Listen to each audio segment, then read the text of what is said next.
trời mà chụp quay cọp ri ri ri cọp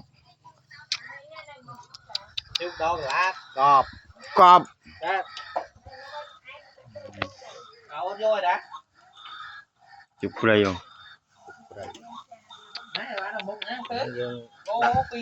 ba ô nó cười cho kén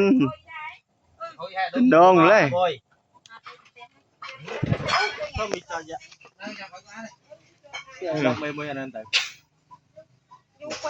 ấy gần cho đây đó được trời bữa này thiệt trời vai đi cọp nó bù mòn cái nó nó xài đó cái này không xin biết biết kéo cá kèo kéo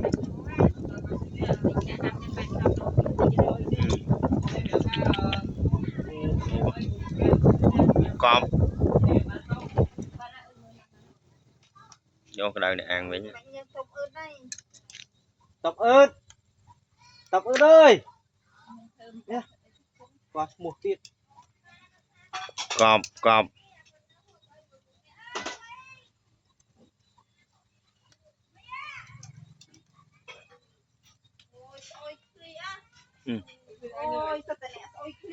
rồi mà bài